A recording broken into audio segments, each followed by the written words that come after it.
Bon, merci en tout cas de votre intérêt pour notre thème de webinar. Je vais commencer par dire quelques mots d'abord sur le fait que je suis ravi de vous accueillir avec mon ami Eric Delbecq, avec qui nous avons créé chez Confluence il y a un an et demi un pôle intelligence économique qui nous paraît extrêmement précieux aujourd'hui pour compléter nos expertises en communication d'influence. Et on voit dans l'émission qu'on a menée ensemble à quel point il y a une pertinence dans nos complémentarités. Et c'est vrai que ce thème, il nous est cher parce que finalement, il colle assez bien à plusieurs réflexions stratégiques que qu'on est amené à mûrir dans nos missions et dans nos expertises métiers. Et d'ailleurs, c'est assez amusant puisqu'en fait, Eric a lui-même publié il y a quelques années un livre qui s'intitule le leadership de l'incertitude. On pourrait dire d'ailleurs il y aura peut-être aussi quelque chose à écrire sur l'incertitude du leadership, mais finalement ce n'est pas très très éloigné comme thématique. Joli, Euh, joli, mon cher Vincent.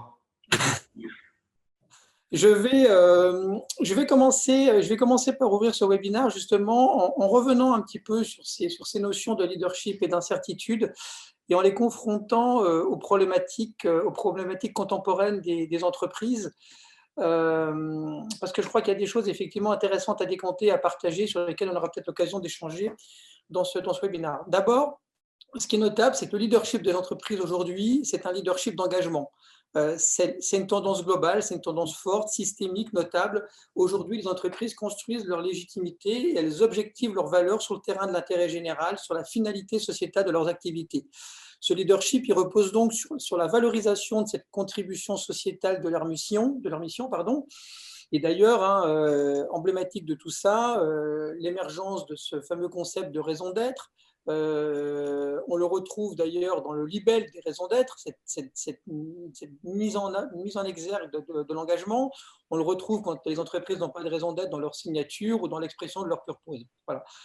Ce qui est notable d'ailleurs aussi, je le relève au passage, c'est que c'est presque devenu la facilité, alors que c'est quand même la façade la plus escarpée de la montagne. Je veux dire, se positionner sur ce terrain de l'engagement sociétal, c'est quelque chose d'ambitieux. Alors, pourquoi on en est là? C'est intéressant aussi de se poser la question. Bon, je crois qu'il y a deux explications assez simples. La première, c'est que les grandes entreprises ce sont devenus des puissances à part entière. C'est des puissances financières, hein, on cite souvent les GAFA, mais il n'y a pas que. C'est aussi des puissances technologiques et on voit bien que dans un contexte où les puissances publiques sont fragilisées, les entreprises deviennent des puissances qui rendent compte sur le terrain de l'intérêt général et l'État lui-même, les parties prenantes au sens large, attendent d'elles des contributions accrues. C'est un premier élément évident. Et puis, c'est aussi une réalité que les entreprises, par leur savoir, leurs innovations, leur production, ce qu'elles délivrent, contribuent à améliorer notre qualité de vie, notre santé, le progrès dans le meilleur sens du mot. Elles en sont extraordinairement contributrices. Et de fait, les entreprises, elles élargissent aujourd'hui sans cesse leur champ de responsabilité. Je serais tenté de dire, enfin, vous connaissez le mot de Camus qui disait un homme, ça s'empêche. J'ai envie de dire, la RSE, ça oblige. Et ça impacte, on le voit bien, la façon dont les entreprises aujourd'hui rendent compte et prennent la parole. Et cette dimension, ce qui est notable, c'est qu'elle se radicalise d'une certaine manière, au point que les entreprises, on a l'impression aujourd'hui qu'elles ne sont presque légitimes que si elles montent patte blanche, si vous me permettez cette expression, sur le terrain de l'intérêt général. Et on va toujours plus loin dans ce sens, et la communication, elle invite à aller toujours plus loin dans ce sens, peut-être trop loin. Je ne dis pas que cette ligne d'engagement, elle est mauvaise, je la crois essentielle et irréversible, et Confluence, nous nous sommes créés précisément autour de cette conviction qu'il y a un New Deal dans l'époque dans laquelle on est, entre l'entreprise et la société. Mais cette ligne-là, elle est exigeante, elle ne doit pas être tenue à la légère. Et le piège, justement, dans lequel peut-être les entreprises s'enferment souvent aujourd'hui, parce qu'elles se sont donné finalement une espèce de devoir de positivité absolue, parce qu'elles doivent convaincre, séduire, c'est une espèce de surenchère dans la promesse, dans l'excellence, dans l'irréprochabilité sur ce terrain-là. Et les entreprises, finalement, on a presque parfois l'impression qu'elles parlent de leurs engagements sociétaux, comme pardon, elles parlent de leurs produits ou services de manière presque un peu, il y a un petit côté, et j'emploie volontairement ce terme désuet, il y a un petit côté réclame dans la manière parfois un peu presque trop simpliste pour être honnête, dont elles s'expriment sur ce terrain-là. Et pour nous, c'est quelque chose qui interroge la maturité de la communication et des stratégies de gouvernance de l'image des entreprises. Parce que moi, comme j'aime à le dire, l'entreprise n'est pas un être parfait dans un monde imparfait. Les entreprises, elles ne maîtrisent pas tout, elles produisent des externalités négatives, et même si on sait qu'elles agissent beaucoup sur ces externalités-là, elles sont souvent inévitables. Quand on commence à respirer, on rejette du CO2, on produit des externalités négatives, donc on voit bien que ce n'est pas si simple d'être parfait dans ce monde imparfait. Les entreprises, elles font face aussi, l'actualité nous le montre bien, à des imprévus qui complexifient aussi la concrétisation de l'idéal qu'elles affichent. Donc, on voit bien que l'entreprise, c'est plutôt un être imparfait dans un monde imparfait, mais pourtant, elle contribue à l'améliorer. Elle contribue à l'améliorer. Et d'ailleurs, je fais une petite parenthèse, je trouve qu'on touche là à un enjeu de fond, d'ailleurs, c'est sur la thématique de la défiance envers les élites. Quand on regarde, moi j'aime bien regarder toujours ce baromètre que fait le CEVIPOF, ce qui est assez notable, c'est qu'on voit bien que les dirigeants des grandes entreprises, finalement, ils génèrent le même type de défiance que les élites politiques. Parce que finalement, il y a une espèce de gap qui est sans cesse révélé, exploité entre une forme de démagogie, on va dire, dans la promesse, et des réalités qui sont toujours plus complexes et plus nuancées. Voilà. Donc, cette tendance-là qui me paraît importante, ça me paraît important de prendre la mesure, de voir que cette tendance qui n'est pas anodine, qui s'est développée ces dernières années, à quel point elle pèse à la fois dans l'expression du leadership des boîtes, mais aussi à quel point elle pèse dans la façon dont les entreprises s'exposent et exposent leur réputation sur le marché, si je puis dire. Voilà. Et donc, j'en arrive à une première conviction et une ligne de conseil qui me semble essentielle à tenir et à partager avec vous, c'est que je crois que, bien sûr, il faut inscrire le leadership d'une entreprise dans un cap qu'elle se fixe. Bien sûr, il faut l'inscrire dans un discours de fierté, de progrès, dans une démarche ambitieuse qui tient d'une certaine forme d'idéal, il faut l'assumer comme tel. Mais c'est aussi quelque chose qui doit être une démarche qui doit être humble, pragmatique, crédible. Et c'est vrai qu'il faut réussir à communiquer sur les difficultés, dire les enjeux, les points de progrès, le chemin pour y mener, les insatisfactions. C'est ça aussi la responsabilité, je crois. La RSE, ce n'est pas qu'un slogan positif. Et finalement, qui parle comme ça, moi, je ne vois pas beaucoup d'entreprises qui ont trouvé ce juste équilibre, cette ligne de crête dans la parole et dans l'action, en mixant des convictions et en même temps une certaine humilité face à des épreuves qui ne sont pas écrites à l'avance. Et donc, le leadership, et ça vaut bien sûr aussi, puisqu'il y a quand même quelques communicants autour de la table, ça vaut, je crois, dans cette capacité à articuler la clarté et la fermeté sur une ligne d'engagement. Et je pense qu'il y a des convictions qui sont pour le coup des certitudes, si elles sont vraiment des convictions. Et par ailleurs, une certaine forme d'humilité et de franchise avec laquelle il faut affronter honnêtement le vaste champ des incertitudes pour ne pas se faire piéger, sur celle-ci. Et donc, j'en viens au deuxième point, au deuxième mot un peu clé de cet échange, c'est sur la question des incertitudes. Parce qu'on vient de voir donc comment les entreprises elles s'exposent socialement parlant en investissant l'argamanu, un positionnement sociétal plutôt flatteur, mais qui est aussi un terrain un peu miné.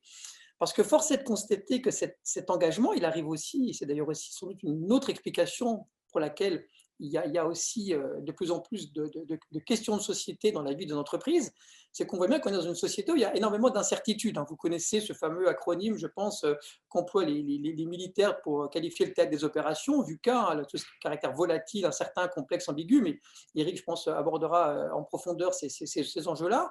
Je ne m'y appesantis pas. Moi, ce qui me paraissait intéressant de souligner, c'est de voir à quel point les incertitudes précisément auxquelles les entreprises font face aujourd'hui, elles touchent à la transformation même du monde et à ses soubresauts, elles touchent donc pour beaucoup à ce fameux terrain sociétal investi par les entreprises. Et je vais donner 3 exemples de la façon dont les incertitudes qui pèsent aujourd'hui peuvent peser sur les entreprises sous un angle très, très sociétal. D'abord, ce qu'on peut remarquer, c'est que parfois les incertitudes, elles peuvent toucher le cœur même d'une activité. Je ne suis pas sûr qu'il y ait des gens autour de la table qui sont concernés par ce cas de figure, mais je peux prendre un exemple très caractéristique. Si vous prenez par exemple un éleveur, ou si vous prenez une entreprise qui fait commerce effectivement de distribution de viande aujourd'hui, on voit bien qu'aujourd'hui, il y a des incertitudes sur le cœur même de l'activité, puisque d'une part, il y a des activismes contestataires très très puissants qui aujourd'hui, notamment je pense au mouvement antispéciste, qui attaquent même l'activité en elle-même, mais on voit bien que dans la société plus globalement, monte un ensemble de mouvements qui ont contribué d'ailleurs à faire des progrès dans la lisibilité de la question du bien-être animal. On voit bien qu'il y a un enjeu sur la baisse de consommation de viande, etc. Donc on voit bien que l'incertitude qui peut toucher une entreprise, elle peut la toucher dans le cœur même de son activité sur des questions qui sont très sociétales, on pourrait même presque dire culturelles et philosophiques. Donc ça, c'est un premier exemple qui me paraît intéressant de souligner. Le deuxième exemple qui me paraît intéressant de souligner en termes d'incertitude qui rejoint les questions de société, c'est le modèle même de l'entreprise. L'entreprise allant de plus en plus sur un terrain sociétal, eh bien, on voit bien que monte en réaction. Alors là encore, on a des versions très radicalisées puis des versions plus soft, mais il y a une espèce des mouvements comme ça très anticapitalistes, antimondialistes. Et par ailleurs, de l'autre côté, on voit bien que dans le monde de l'entreprise se développent des modèles plus alternatifs. Je pense au modèle coopératif. Regardez un exemple emblématique, la Maïf, dans le champ de l'assurance, où finalement, le discours consiste à dire, dès lors qu'on est un acteur d'intérêt général, allons jusqu'au bout et considérons qu'on a un modèle où finalement la rentabilité d'entreprise, elle est très visiblement au service de l'ensemble des sociétaires et pas de quelques actionnaires, etc. Donc on voit bien que le modèle aussi des entreprises, il est attaqué. Et je donnais l'exemple de l'assurance qui est intéressant parce que les assureurs, ça ne vous a peut-être pas échappé, ont été très attaqués par exemple ces derniers mois avec la crise du Covid sur le champ de remboursement des dommages liés au Covid et aux interruptions, etc. Voilà, donc c'est aussi un autre exemple qui est intéressant. Et je donnerai un troisième exemple, et j'en terminerai par là pour les exemples, c'est qu'on voit bien que parfois les incertitudes, elles peuvent être complètement, pour le coup, sur des facteurs totalement exogènes à l'entreprise. Ça peut être une crise financière, ça peut être, pour prendre un exemple qui nous touche d'actualité, un virus planétaire qui débarque, etc. Et là, on pourrait dire, finalement, c'est des incertitudes sur lesquelles l'entreprise, finalement, n'a pas beaucoup à prendre position parce qu'elle le subit comme tout le monde et dont acte, c'est un fait objectif qui ne peut pas nous revenir en boomerang. Or, si, on le voit bien, parce que derrière cette crise, qu'est-ce qui est revenu aussi comme sujet? C'est la question de l'indépendance, de la souveraineté. Et si je prends l'exemple des labos, il devait y avoir quelques exemples, outre toi, Marina, de participants sur ce webinaire qui appartiennent à cet univers de l'industrie pharmaceutique. Et on voit bien que la crise, sur cette question-là, elle a contribué à révéler au grand public, par exemple, que la Chine produit 80% des principes actifs utilisés par l'industrie pharma, jusqu'à 90% des matières premières nécessaires à leur production. Et d'ailleurs, je souligne, la France, l'Europe ne sont pas les seuls concernés. On sait que la Chine produit aujourd'hui 97%, je crois, des matières premières et des substances chimiques qui sont nécessaires à la production des antibiotiques génériques qui sont consommés aux États-Unis. Donc on voit bien que finalement, même un sujet très exogène peut revenir en boomerang sur des considérations qui sont très sociétales, très politiques au sens vie de la cité, sur l'indépendance d'un pays, sur la souveraineté dans la capacité à produire des biens ou des services de première nécessité. Voilà. Il n'en reste pas moins, pour conclure sur cet exemple-là, on constate bien qu'un élu, souvent, il aime plus recevoir un professionnel de santé, c'est plus glamour qu'un industriel de la santé. Et donc, on voit bien qu'il y a tout un enjeu sur une pédagogie à faire, sur le travail que mènent ces industries, leurs contraintes, leurs défis, leurs apports, etc. etc. Voilà. Donc, on voit que les entreprises, elles ont maille à partir avec des sujets qui sont business, mais qui sont aussi des sujets politiques de société.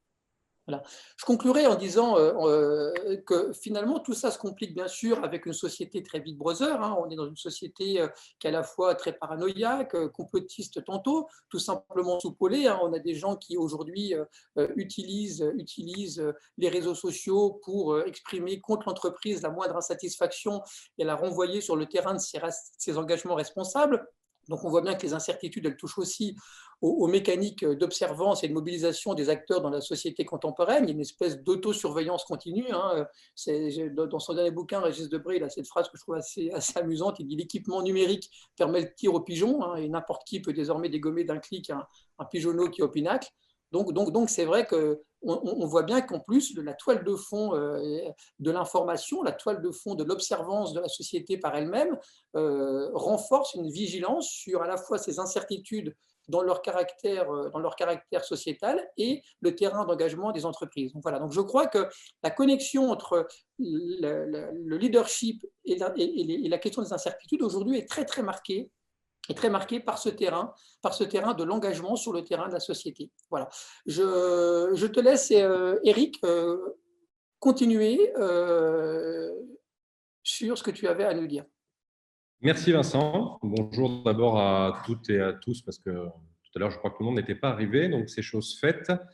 Je vais commencer par faire un petit décryptage des notions qu'on croit aller de soi et qui finalement ne vont pas de soi du tout.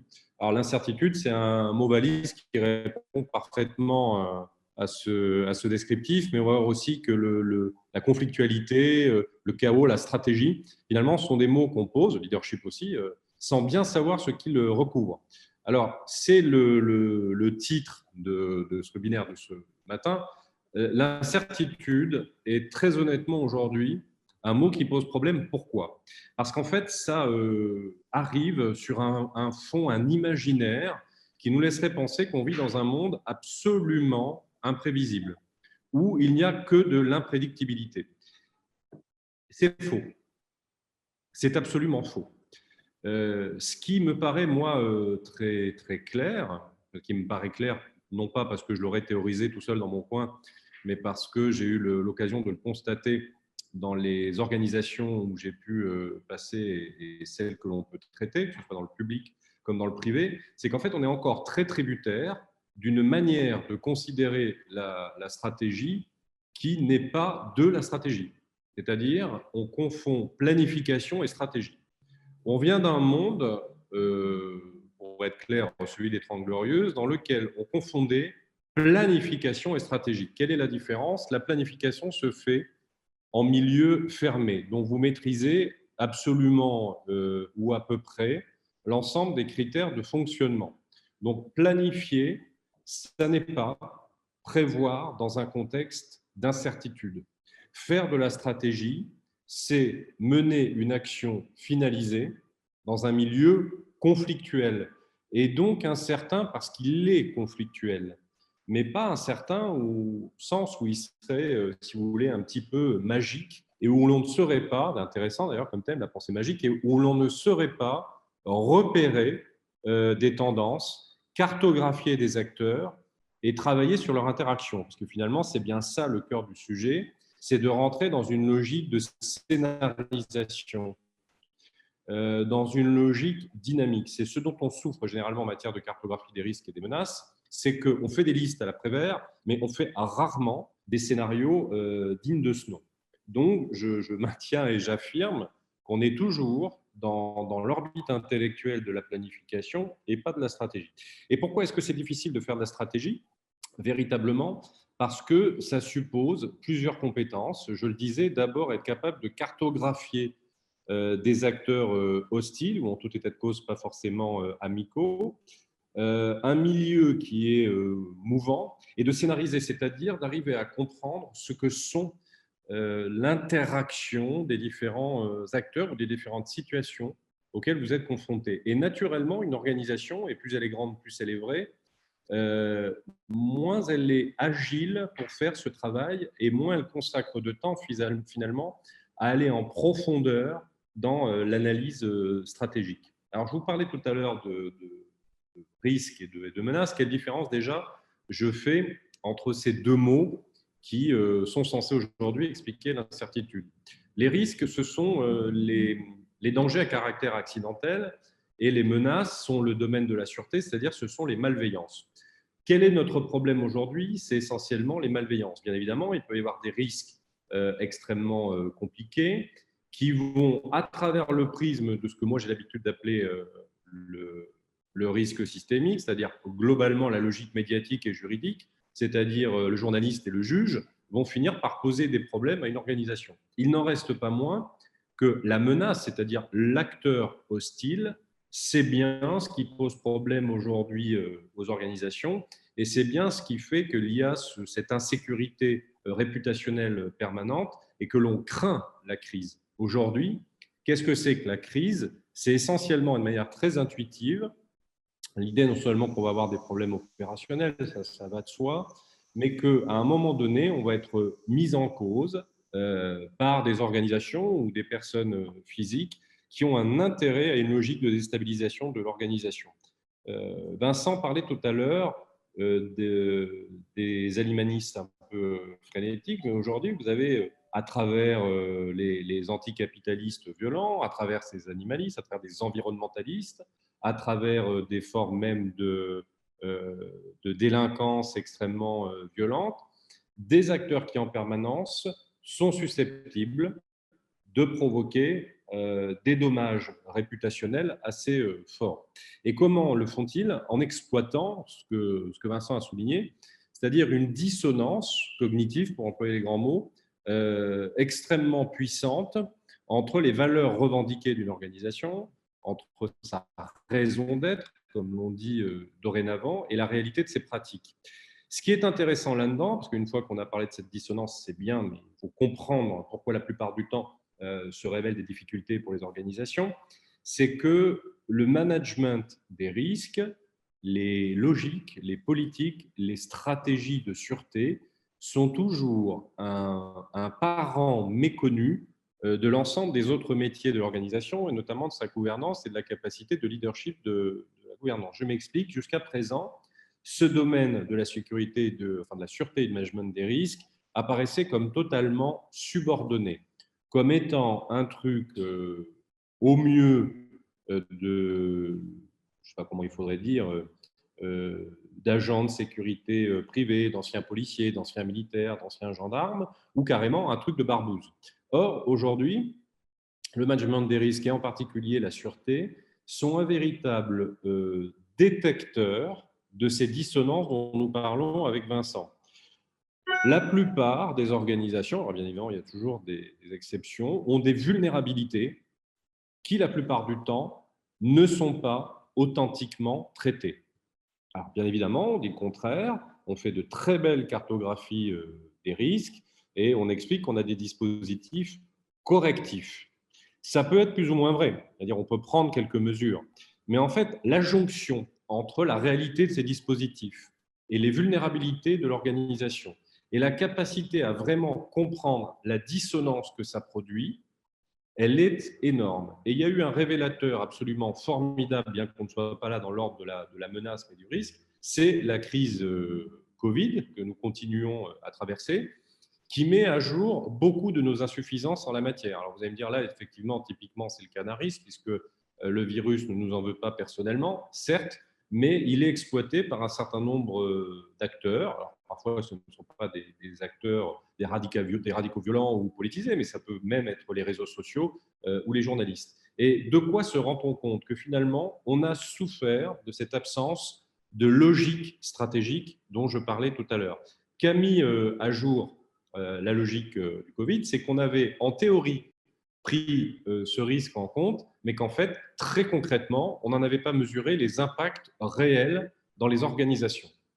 Et ça se vérifie dans le privé, mais également dans le public, parce que finalement, de quoi est-il question dans la mise en cause aujourd'hui de la gestion gouvernementale de la crise Covid? C'est que personne n'avait pris le temps de véritablement scénariser ce qui pouvait se passer. D'où cette impression que nous avons sans doute tous d'une forme d'improvisation au fil des jours, de chapelet de mesures qui fait que d'une semaine à l'autre, on nous explique que telle ou telle mesure va être prise, mais dont invariablement on suspecte, et on a raison de le suspecter, l'absence de plan d'ensemble et de coordination des différents échelons de l'administration, de l'État, qui seraient censés travailler de concert pour réduire l'impact du risque. Alors, bien évidemment, là, on le met à jour dans le public, mais il ne s'agit pas non plus de toujours rejeter la faute sur les instances gouvernementales et de ne pas voir que c'est un problème sur l'ensemble de nos organisations.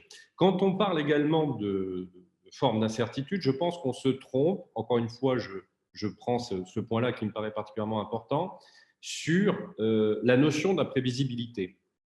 La plupart des désagréments qui nous arrivent aujourd'hui, que ce soit dans l'ordre du risque, par exemple de l'urgence sanitaire ou de la menace, n'est absolument pas imprévisible. Tous les spécialistes, entre guillemets, des sciences du danger ou des manœuvres hostiles vous diront que ce qui pose problème, c'est la complexité des jeux d'acteurs et la vitesse d'exécution d'un certain nombre de manœuvres, c'est-à-dire absolument pas le fait qu'on ne puisse pas se rendre compte pour tel ou tel secteur que des animalistes, des environnementalistes ou des anticapitalistes vont passer à l'action et faire de la guerre de l'information, c'est-à-dire essayer de briser la réputation d'une entreprise. Ça, on peut le comprendre, on peut le scénariser. Mais on n'arrive pas encore à se mettre au diapason de l'ensemble des modes opératoires retenus. Et ça paraît vrai actuellement parce on en voit l'épure, si je puis dire, dans la crise du Covid, mais c'est vrai depuis quelques années. Alors, je vous parlais à l'instant de ce que sont les guerres de l'information. Là, l'une des raisons pour laquelle on s'est associé avec Vincent pour être dans cette logique intelligence économique au sein de Confluence, c'est que nous postulons, affirmons, sommes convaincus que dans le milieu de la communication en général et de la communication d'influence en particulier, on n'a pas encore véritablement compris comment marchaient les guerres de l'information contemporaine et les tentatives de déstabilisation des organisations. Le jeu des médias, ça va de soi. L'activisme sur les réseaux sociaux, bien évidemment, et l'articulation de cet ensemble de menaces sur ce que moi je prends l'habitude maintenant d'appeler la sécurité réputationnelle de l'entreprise. Et pourquoi c'est assez difficile de le prendre en compte? Parce que, y compris les pratiques de veille ou d'analyse, ne sont pas ce qu'elles devraient être. On sait tous aujourd'hui, si on est un tout petit peu honnête avec les pratiques que l'on voit autour de soi, que par exemple, la veille n'est pas de l'analyse stratégique. Qu'est-ce que l'on fait dans le meilleur des cas? Alors, il y a le pire des cas, mais je vais choisir de ne pas y passer beaucoup de temps. C'est quand on confond veille et revue de presse. Et dans le meilleur des cas, quand on est dans une logique de veille qui a déplacé ce simple stade, on prend en compte quelques tendances, on les repère, on voit bien, même si je n'aime pas trop la formule, qu'il y a un signal faible, mais en fait, on ne le décrypte pas vraiment, on ne l'évalue pas, et surtout, on n'essaie pas de le mettre en musique, en dynamique, en se disant la conjugaison des tendances, les stratégies des différents acteurs qui, quoi qu'on le dise, sont très mal analysés parce que connaître ces acteurs, ça prend du temps, et c'est de l'espace de cerveau disponible, et c'est beaucoup de valeur ajoutée intellectuelle. Tout ce travail-là échappe la plupart du temps aux logiques de la communication en général et de la veille en particulier.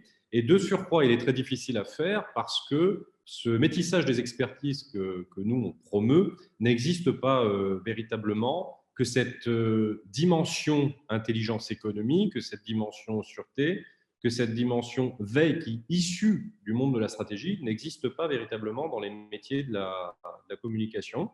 Et bien évidemment, ça m'amène au point suivant et à l'avant-dernier de ma petite démonstration. On sent bien qu'à la tête des organisations, il y a encore un certain déficit à faire sienne cette stratégie.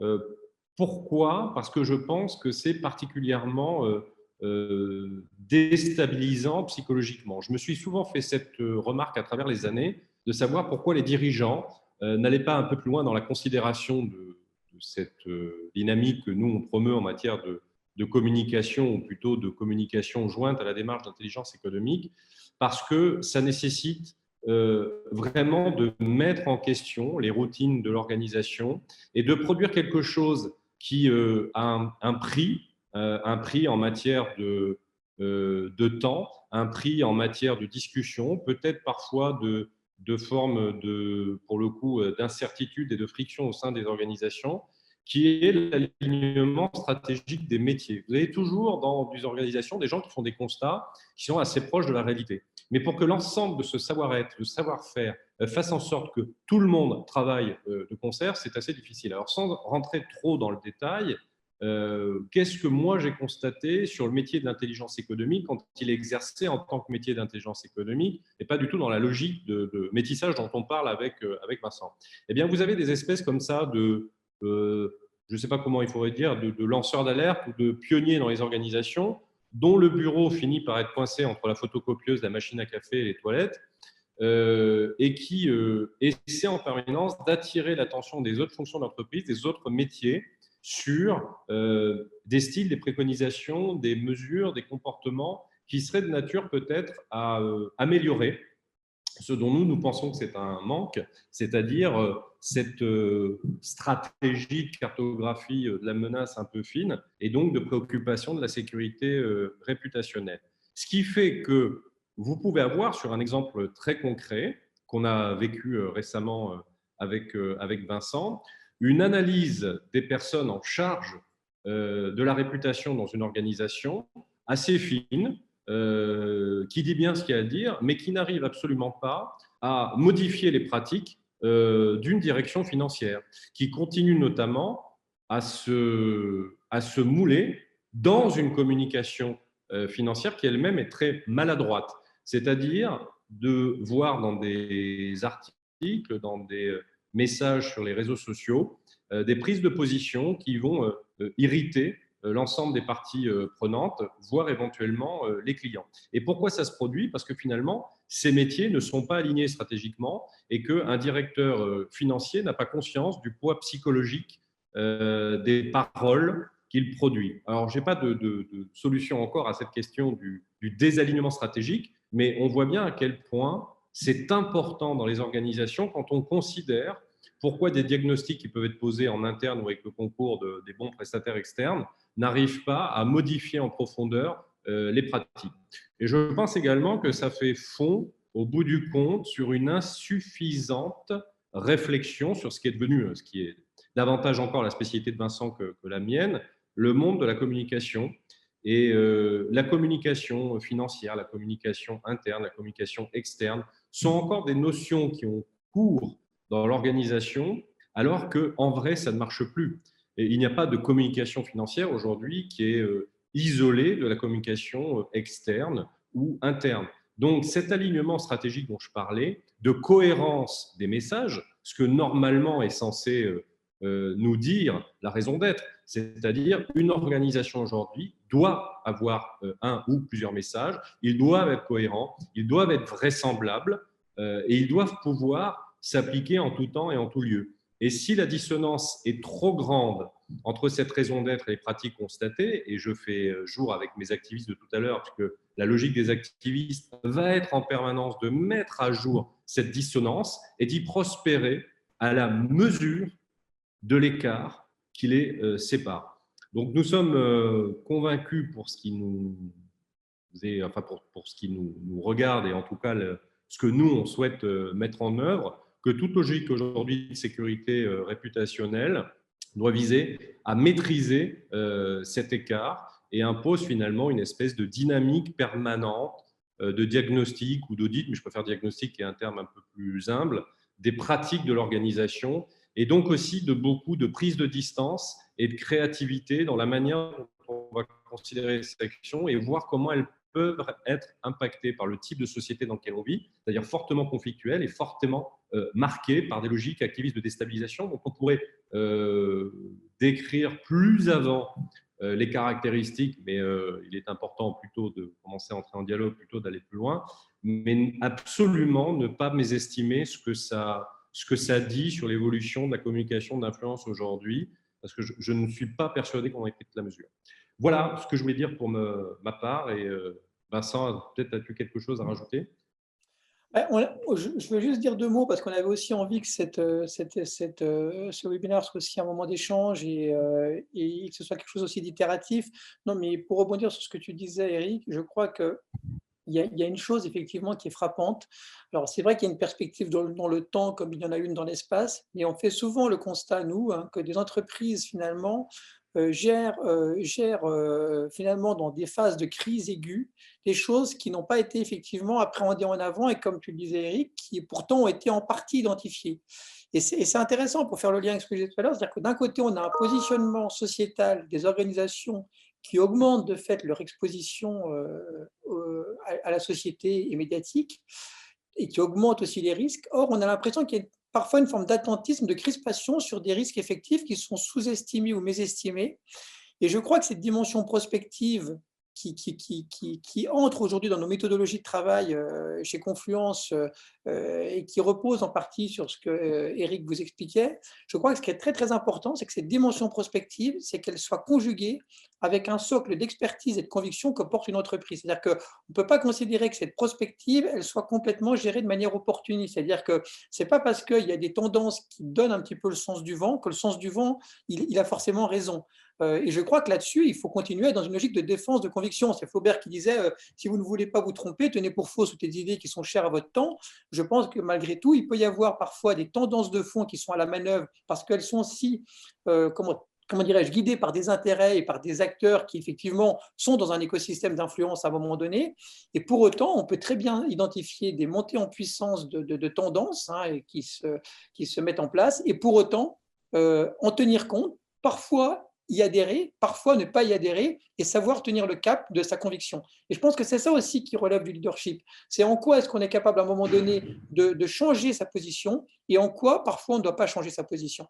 Et donc je crois que c'est ça qui est assez passionnant aujourd'hui dans la gouvernance d'entreprise, et c'est là d'ailleurs où se joue, moi je vois beaucoup de choses passer sur ce terrain du communicant qui sera un peu le parent pauvre dans l'entreprise aujourd'hui, qui perdrait un peu en crédibilité. Je pense que la communication, pour gagner en crédibilité, c'est précisément là qu'elle doit agir, dans ce point précis de gouvernance qui est encore souvent un point aveugle, et où se jouent pourtant des choix stratégiques et une capacité, comme le disait Eric, à décloisonner pour pouvoir aligner aussi les positions. Voilà.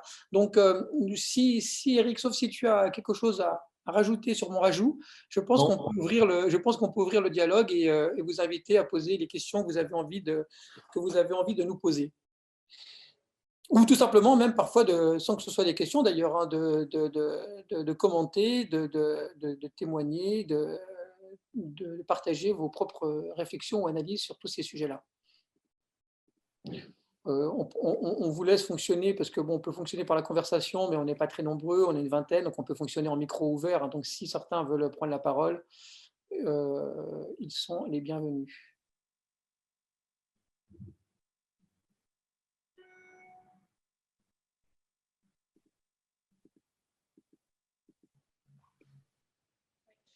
Bonjour, c'est Marina Pic. Donc je suis, Allô, allô? Ah, il y a un problème de son là.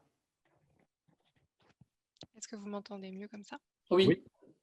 Marina Pic, donc je me présente pour les différents participants. Donc je travaille à communication chez AbbVie, qui est un laboratoire pharmaceutique. Merci beaucoup pour cet éclairage, puisque évidemment l'industrie pharmaceutique, tu l'as cité Vincent, a été ces derniers mois en particulier en première ligne, mais je pense que tous les secteurs d'activité ont été bousculés et se sont posés ces différentes questions. Moi, je voudrais peut-être apporter un témoignage, humble témoignage sur cette question sur le thème, la crise finalement souvent est vécue comme une période qui ne fait pas apparaître ou émerger des nouveaux risques, mais qui quelque part rend plus prioritaire de se préoccuper de ces risques et de ces crises et de ces failles qu'on avait déjà un peu identifiées en amont. À la question pourquoi est-ce que les directions d'entreprise ne se préoccupent pas plus en amont de risques qu'elles ont identifiés. Moi, j'ai quand même une question justement sur la méthode. C'est-à-dire que établir une cartographie, aussi fine soit-elle, avec des scorings de probabilité d'occurrence, puisque souvent on fonctionne aussi comme ça. Enfin, on essaye de les cartographier et de leur attribuer un score de probabilité. Plus le score de probabilité est faible, avec un impact qui certes peut être majeur, mais assez, enfin voilà, assez maîtrisable malgré tout, et corrigible en on va dire quelques semaines d'action assez rapide. Et moi, on va s'en préoccuper en amont, c'est-à-dire que la gestion de court terme, et y compris dans l'industrie pharmaceutique, il y a bien sûr des choses qui sont anticipées et des sujets, même s'ils sont très peu probables, qu'on aborde très en amont. Mais ensuite, on va dire, tout un ensemble de risques qui sont si peu probables que peut-être qu'on a tendance à les sous-estimer, mais en tout cas à considérer qu'on saura faire. On saura y remédier, mais qu'on ne les priorise pas maintenant. Et voilà, moi, je témoigne de ça, puisque finalement, on se rend compte que les sujets qu'on n'avait pas forcément anticipés, on a réussi quelque part à les résoudre avec pas mal d'agilité. Ça ne veut pas dire que c'est bien ou mal, simplement, alors ça peut être le rôle du communicant que de pousser comment dirais-je, de plaidoyer pour que tous ces risques qui sont un peu entre deux eaux soient adressés bien en amont de la survenue d'une crise, mais en même temps, comment faire pour, voilà, pour faire qu'une direction ne priorise pas, parce qu'à un moment, il faut quand même prioriser. Vous ne pouvez pas résoudre ou anticiper tous les risques en amont. Donc, je voulais un peu, voilà, à la fois témoigner du fait que l'agilité parfois peut répondre à ce sujet, mais aussi vous interroger sur peut-être d'autres cas, d'autres exemples, illustrations que vous avez pu avoir sur ce sujet de voilà, comment on priorise ou pas un risque qui est très très peu probable. Tu veux commencer, Eric? Oui. Oui, vous avez raison, Marina, c'est une question cardinale. Moi, je m'interroge souvent déjà parce que je ne suis pas sûr d'adhérer aux méthodes de cotation du risque dans les organisations. Pour les voir fonctionner, être consulté assez souvent sur ces questions. Alors, je ne dis pas que ce soit le cas dans toutes les organisations, mais j'ai constaté dans un certain nombre, donc ça commence à faire un peu statistique. C'est assez réalisé au doigt mouillé. Parfois même, ça m'a assez interrogé sur ces pratiques de cotation. Et deuxièmement, quand ce n'est pas fait au doigt mouillé, je trouve que ça manque singulièrement de prise en compte des contextes. Pour les cas auxquels je pense, la cotation du risque se fait en totale non prise en compte de ce que la société nous dit à un moment particulier. J'ai eu ce cas sur les questions liées à l'anticipation des actes terroristes, ou même, à l'époque, c'est un exemple intéressant, des Gilets jaunes, en matière de possibilités d'envahissement, d'intrusion dans des sites d'organisation. Où je me rappelle, à l'époque, on m'a dit non, mais c'est totalement improbable que dans tel ou tel type de manifestation pendant cette période-là, on puisse avoir un incident concret de sûreté, un envahissement de nos bureaux ou de sites de production. Pour les gens auxquels je pense, ça s'est effectivement passé. Donc après, moi, ma première démarche, ça a été de leur dire la manière dont vous priorisez votre risque, dont vous pensez que tel ou tel scénario est probable, moi, je juge que c'est relativement caduc comme mode de raisonnement. Alors, bien évidemment, on peut toujours discuter si nous, la méthode qu'on propose est totalement adaptée, pertinente, mais ce qui fait notre différence, c'est d'avoir vraiment le nez, non seulement sur le climat social, mais je le redis, sur les méthodes activistes, sur les guerres de l'information, sur la manière dont un problème va être, va se déployer, va se développer, et également sur, parce que je ne veux pas me focaliser sur ce point-là, dont un risque, encore une fois, on en parle avec la crise sanitaire dont nous parlons, peut produire des conséquences dont on n'aurait pas mesuré l'importance. J'en prends un autre, qui est typiquement lié à la situation que nous vivons, qui est la décompensation psychologique. Plusieurs organisations, pendant le premier confinement et à l'issue, m'ont expliqué, vous comprendrez bien que moi je prétendais le contraire, que l'état psychologique des collaborateurs de l'entreprise en revenant ne serait pas forcément un risque extrêmement prioritaire, qu'il y en avait d'autres à voir avant. Vous regardez aujourd'hui, puisqu'il y en a plein les médias, la question de décompensation psychologique est une question absolument centrale. Et je maintiens, je ne veux pas faire de pronostic, mais un petit peu quand même, que dans les mois qui vont venir, cette question va être absolument centrale. J'ai des exemples d'organisations qui ont prétendu que ça ne poserait pas de problème. Alors, il y a une question simple qui se posera pour celles pour lesquelles, pour nous, par exemple, travailler, c'est la question des suicides. Soyons extrêmement clairs sur ce point. Alors, je ne dis pas que dans les organisations auxquelles vous appartenez les uns les autres, ça n'est pas fait correctement, mais je peux témoigner que ça n'est pas toujours le cas et que donc il y a beaucoup à dire dans la manière dont on réalise cette cotation. Donc, je ne suis pas un ennemi de la priorisation en la matière. Je dis simplement que les critères selon lesquels on la réalise aujourd'hui méritent d'être très largement réinterrogés. Alors, moi, je partage complètement ce que tu dis, mais je vais aussi compléter ta réponse parce que la question que tu poses, Marina, et la remarque que tu fais est assez vaste. Moi, je pense que finalement, le problème, c'est moins l'anticipation maximaliste de tous les risques et donc la gestion du risque faible que la question de la faille forte. C'est-à-dire que je pense que les risques ne valent qu'à l'aune de ces failles objectives.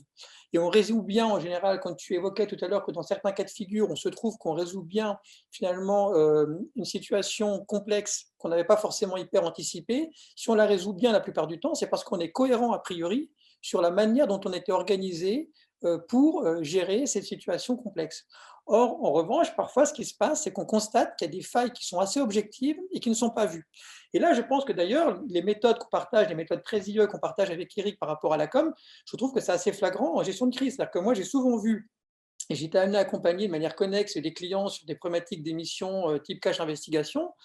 J'ai vu ceux qu'on a accompagnés et certains qui étaient accompagnés par d'autres. Ce qui m'a frappé, c'est que quand on prépare effectivement ce cadre de débat très hostile quand même a priori, eh bien c'est que finalement on prépare, pour parler en communiquant, on prépare un peu ces éléments de langage quand on est dans une culture assez classique de la com, c'est-à-dire qu'on va défendre à peu près ses idées, mais finalement on ne va pas se titiller soi-même. Or je pense que ce qui est très important, c'est de se faire l'avocat du diable et de savoir raisonner avec les méthodes et l'intelligence de l'ennemi et savoir comment, effectivement, lui, de manière tout à fait extérieure et objectivée, va pouvoir appréhender vos failles. Et dès lors qu'on met une organisation, et dès lors que nous, on travaille pour une organisation avec ce regard extérieur, sans aucune concession, et pas simplement en habillant des éléments de langage qui viennent de l'entreprise, qui ne s'est pas challengée de manière aussi forte, eh bien, je pense qu'on change le paradigme de la stratégie et de l'approche. Voilà.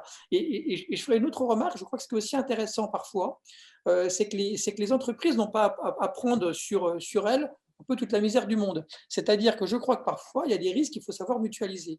Moi, j'ai été amené, il y a des clients qu'on accompagne sur des crises assez structurelles. Ce qui m'a quand même frappé parfois, c'est qu'on avait tendance à vouloir mettre sur le dos des entreprises, finalement, des sujets qui étaient réellement des sujets de société, qui supposaient aussi un engagement du politique, y compris sur des questions environnementales. Je veux dire, aujourd'hui, la question du glyphosate, par exemple, elle est intéressante parce qu'on ne peut pas reprocher à une entreprise de retrouver en bout de chaîne du glyphosate qui n'est pas un composant, mais qui est là parce qu'il est présent dans la nature, alors que par ailleurs, on n'a pas un cadre institutionnel d'interdiction du produit. Donc voilà, donc je veux dire aussi que parfois, ce qui est important aussi, c'est de ne pas tomber dans une posture de gestion isolée d'un risque ou d'un problème, c'est la capacité de le remutualiser avec la société tout entière et de se mettre davantage là comme un acteur de progrès qui est partie prenante d'un sujet, mais ne pas considérer qu'en tant qu'entreprise, on est parfois censé être le seul contributeur à la gestion d'un risque. Voilà.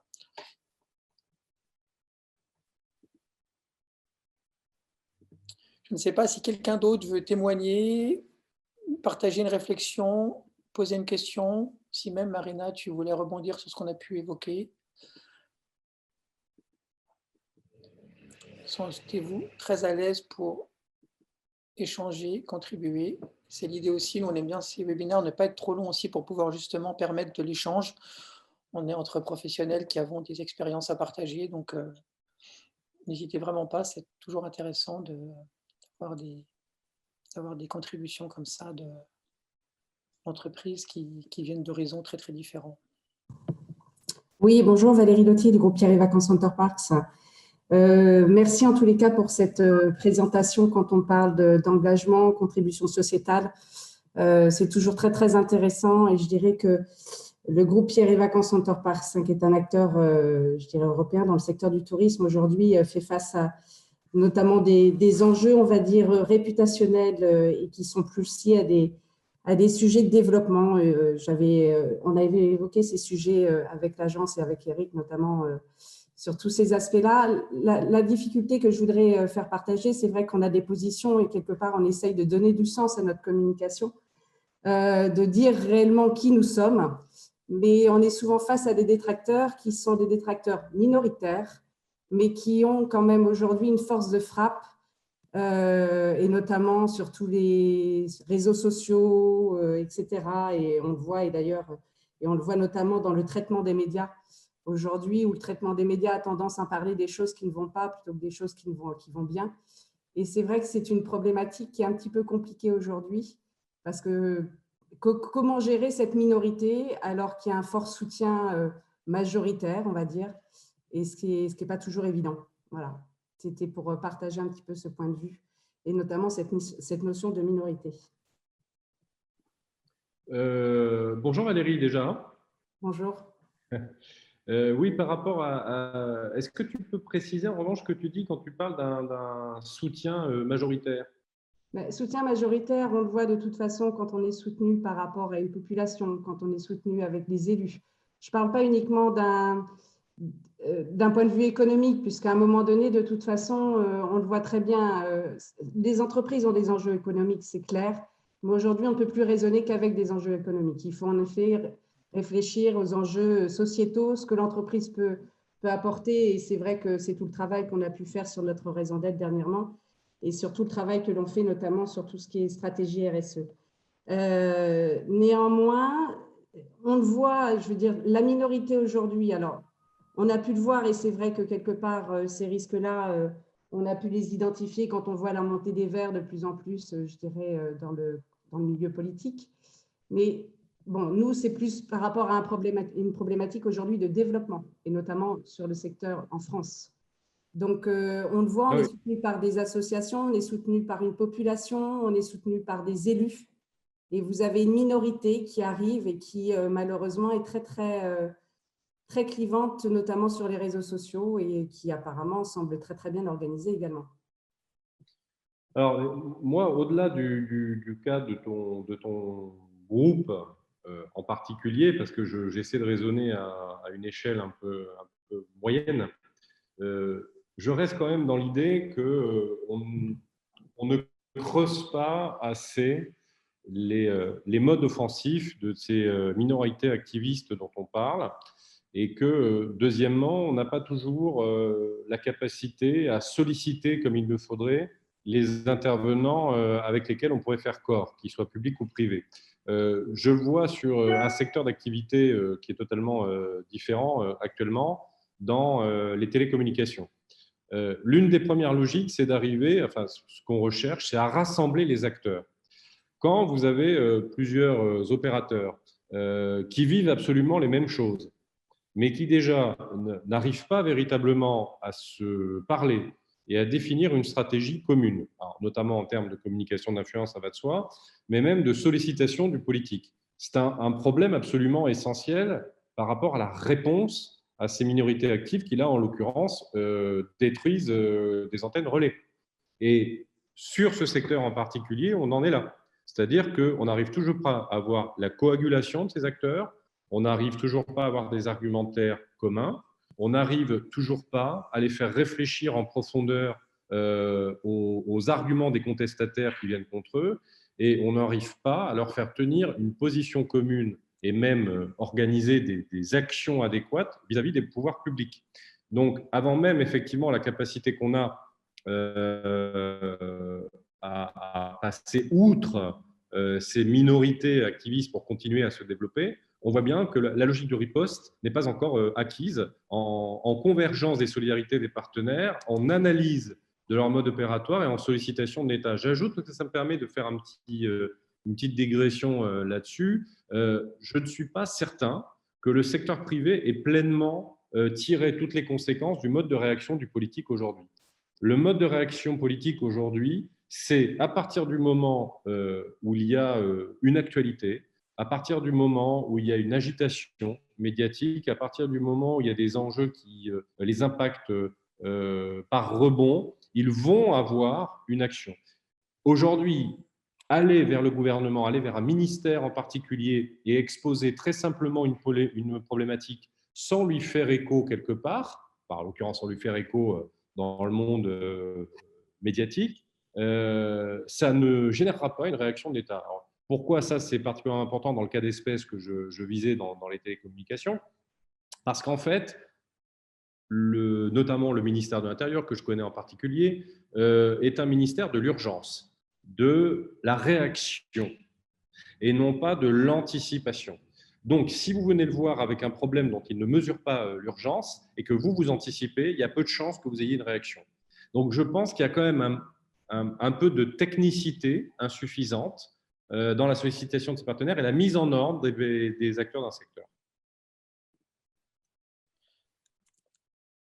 Eric ? Oui. non, je ne sais pas si tu vas terminer ou pas. Non, pour rebondir et aussi pour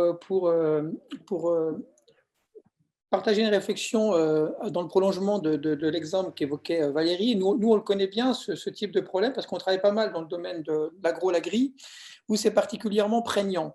Et là, on touche aussi parfois, en partie aussi, à un aspect très complexe du problème, qui est un peu la fameuse problématique de la post-vérité aujourd'hui, c'est quand on est sur des sujets qui ont une vraie complexité scientifique et technique. Et là, on voit qu'il y a une vraie difficulté à faire avancer les débats et les prises de position. Et c'est là où finalement la grande force des minorités activistes dont vous parliez, elle est double. Bon, d'une part, c'est qu'eux, ils sont dans le registre très très fort de la conviction et donc ils ont un mode opératoire qui est celui de l'engagement, alors que parfois les alliés objectifs que vous pouvez avoir sont finalement assez peu mobilisés. Et par ailleurs, ils ont des argumentations qui sont extrêmement simplistes et qui sont pour le coup assez efficaces. Et que c'est vrai qu'il y a un défi qui est posé, je crois, à la communication aujourd'hui sur tous ces grands sujets de société, c'est que de plus en plus, les choses dont on a parlé et les choses qu'il faut arbitrer, elles ont une complexité intrinsèque de par leur caractère technique, scientifique, etc. Regardez, il y a la question aussi dans l'actualité du vaccin et de la traditionnelle suspicion française sur les vaccins. On touche là encore à des choses qui ont une complexité intrinsèque sur un plan technique, scientifique, etc. Et donc, je crois que c'est vrai aussi qu'il faut voir comment est-ce qu'on arrive à faire monter le niveau globalement. Et ça, je pense que c'est un vrai sujet de société. Comment est-ce qu'on arrive à faire monter le niveau des débats pour que l'ensemble des citoyens soient mieux éclairés sur des sujets complexes qui doivent être arbitrés, parce que c'est vrai que ça touche souvent à l'environnement, vous l'évoquez aussi, et l'environnement, c'est un sujet techniquement extrêmement complexe. Et donc là, je crois qu'il y a un vrai sujet, il y a un vrai sujet dans la manière d'opérer. Et puis, dernier point aussi sur le sujet, je crois que sur le plan, parce qu'Éric en parlait sur le plan des politiques, je pense quand même que précisément l'anticipation, elle repose sur la capacité, quand même, c'est une vieille méthode, mais encore faut-il la tenir jusqu'au bout, à ne pas avoir une gestion opportuniste au coup par coup de ses alliés objectifs, mais savoir les inscrire dans le temps long et savoir constituer peu à peu l'écosystème favorable qui vous permet d'éviter effectivement d'avoir des digues qui lâchent au fur et à mesure, parce que vous aurez aussi travaillé les différents écosystèmes de la décision qui sont importants pour vous. Et je crois que là encore, parce que urgence, parce que difficulté parfois à entretenir une stratégie sur un temps long, c'est que moi, ce qui me frappe dans les exemples que je peux avoir en tête pour les avoir vécus ou les avoir analysés, c'est la gestion trop opportuniste ou trop court-termiste des dispositifs d'alliés, là où au contraire, vos détracteurs sont parfois beaucoup plus sur le temps long et beaucoup plus pervers dans la préparation sur le temps long de leurs axes d'attaque. Voilà. Pour donner aussi un élément encore plus technique, Valérie, par rapport à ce que tu disais, pour l'un de nos clients, on est dans un type de préconisation qui est le suivant, pour incarner mon propos, la capacité, y compris à un niveau extrêmement local, parce que un certain nombre de ces questions maintenant doivent se traiter de manière extrêmement territorialisée, on lui a tout simplement préconisé la constitution d'une espèce de task force, y compris avec des acteurs d'autres acteurs de son secteur, avec une capacité d'intervention chronique au niveau des échelons locaux de la décision. Là, pour le coup, étant donné qu'il y a aussi un problème de sécurité publique, une capacité d'action auprès du corps préfectoral, mais également des patrons locaux de la police et de la gendarmerie. Qu'est-ce à dire? En fait, à chaque fois qu'un incident est constaté sur le domaine d'activité dont je parle, eh bien, il y a une capacité à se porter en chaque point du territoire auprès de ces pouvoirs publics compétents et de manière bien évidemment diverse, coordonnée, de faire sentir aux pouvoirs publics qu'ils auront, pour employer les grands mots, une espèce de logique de harcèlement permanente à agir.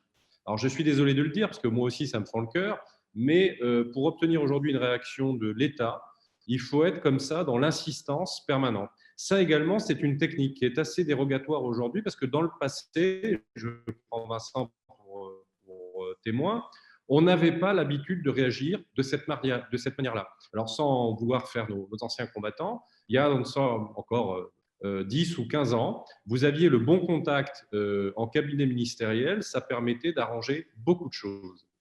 Cette heure-là est révolue. Et pour beaucoup qui sont encore dans ces logiques de réseau fortement personnalisé, de carnet d'adresses, on voit bien une certaine déconvenue parce qu'ils ne comprennent pas pourquoi ça ne marche plus. Toutes les raisons précitées, hein, ce dont on a dit sur l'évolution communicationnelle, sur la présence des réseaux sociaux, sur plein de choses, mais également la décentralisation de la décision et surtout l'évolution des modes d'appréhension et de réaction des échelons administratifs et politiques font qu'on est obligé d'en passer par là, y compris par une autre utilisation de la PQR. Donc, et là, en l'occurrence, sur le cas dont je parle dans les télécommunications, c'est une inversion totale de méthode, puisque pour certains, le premier réflexe a été de demander un rendez-vous, comme je le disais à l'instant, au cabinet et de voir comment traiter la question. Eh bien, en fait, ça ne marche pas. Alors, non seulement ça ne marche pas parce que les cabinets en question n'ont pas envie d'aller dans ce sens-là, et puis quand bien même ils auraient envie, ce mode d'intervention centralisé n'est plus du tout efficace, d'où mon apologie de la territorialité de la réaction à ce type de problème. Oui, merci.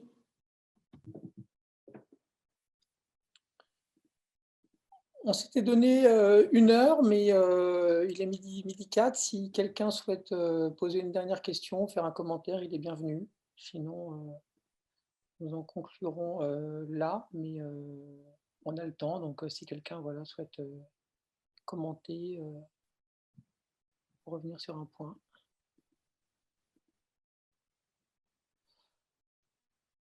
Bon, bah, écoutez, je vous propose du coup qu'on lève la séance, si je puis dire. Merci de l'intérêt que vous avez porté à notre thème et à la façon dont on avait souhaité le problématiser, hein, sur à la fois ces questions à la fois de société et des enjeux réputationnels.